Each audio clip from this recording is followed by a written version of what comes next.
नमस्कार, आप देख रहे हैं न्यूज 18। मैं हूं आपके साथ मेनका चौधरी। स्वागत है आपका इस बुलेटिन में।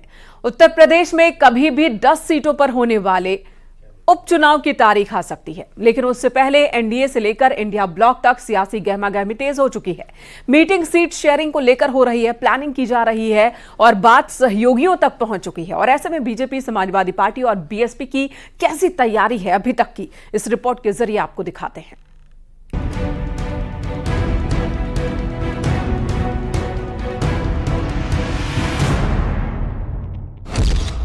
उत्तर प्रदेश में एक बार फिर सियासी दंगल शुरू हो चुका है।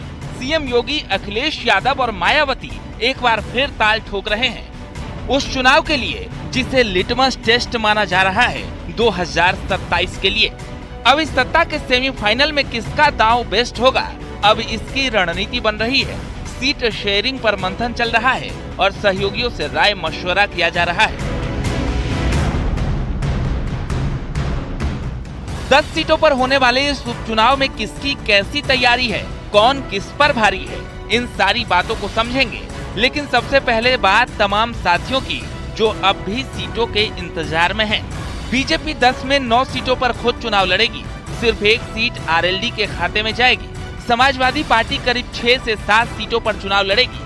अखिलेश यादव 3 से 4 सीट कांग्रेस को दे सकते हैं। मायावती उपचुनाव में किसी से गठबंधन नहीं करेंगी। बीएसपी सभी 10 सीटों पर अकेले उपचुनाव लड़ेगी। यानी इन 10 सीटों पर होने वाले चुनाव के लिए सबसे जरूरी सीट शेयरिंग है, जिस पर फिलहाल सहयोगियों के साथ मंथन चल रहा है। सबसे बड़ी बात ये कि बीजेपी अपने सहयोगियों को मना चुकी है, लेकिन समाजवादी पार्टी और कांग्रेस के बीच फिलहाल सीट शेयरिंग पर आपसी सहमति नहीं बन पाई है। दावा है 5 सीटों पर कांग्रेस उपचुनाव लड़ने के मूड में है। 2022 में जहां एसपी की हार, उन 5 सीटों की डिमांड हो रही है। मीरापुर, गाजियाबाद, खैर, फूलपुर, मझवा सीट की मांग हो रही है। यूपी कांग्रेस ने केंद्रीय नेतृत्व को प्रस्ताव भेजा है, तो दूसरी तरफ बीजेपी अपने सहयोगियों के साथ तालमेल बिठा चुकी है। जयंत चौधरी भी उपचुनाव को लेकर बीजेपी के साथ बैठक कर चुके हैं। लेकिन सबसे बड़ा सवाल है, आखिर विपक्ष की तैयारी कैसी है। तो उपचुनाव निश्चित रूप से एक अवसर है जब जनता को अपने मनोभाव को प्रकट करने का एक बार अवसर मिलेगा। और जिस तरीके से चुनाव के दौरान झूठ फरेब के द्वारा उत्तर प्रदेश और देश में वोट लिए गए, पीडीए का गान गाया गया, लेकिन अब असलियत सामने है। उत्तर प्रदेश की जनता 10 के 10 उपचुनाव में अपने भाव को प्रकट करके समाजवादी पार्टी और कांग्रेस का सुपड़ा साफ करेगी। समाजवादी पार्टी ने अपने जो प्रभारी हैं वो बना दिए हैं। हमारी विधानसभा चुनाव में तैयारी पूरी है। प्रत्याशियों की सूची भी पीडीए की पूरी है और जैसे ही चुनाव की घोषणा होगी, इंडिया गठबंधन अपने प्रत्याशियों की सूची जारी कर देगी। भारतीय जनता पार्टी को हराना, भारतीय जनता पार्टी को 10 की 10 सीटों पर हराना, यही पीडीए की तैयारी है, यही इंडिया गठबंधन की तैयारी है। यानी एक तरफ समाजवादी पार्टी में सीट शेयरिंग का फॉर्मूला अब तक क्लियर नहीं है, तो दूसरी तरफ बीजेपी अपने सहयोगियों के साथ आगे की रणनीति तैयार कर चुकी है।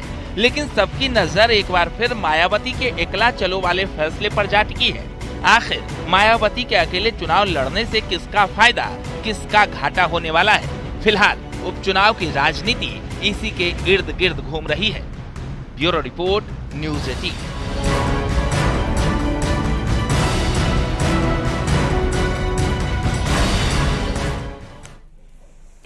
और चलिए बात कर लेते हैं ओम प्रकाश राजभर की, जो एक बार फिर चर्चाओं में है। उपचुनाव से ठीक पहले ओम प्रकाश राजभर ने अपनी पार्टी का सिंबल बदल दिया है। एसबीएसपी का चुनाव चिन्ह छड़ी से बदलकर अब चाबी कर दिया गया। साथ ही ओम प्रकाश राजभर को एक बार फिर पार्टी का अध्यक्ष चुन लिया गया है। साथ ही नई कार्यकारिणी का भी गठन हुआ है।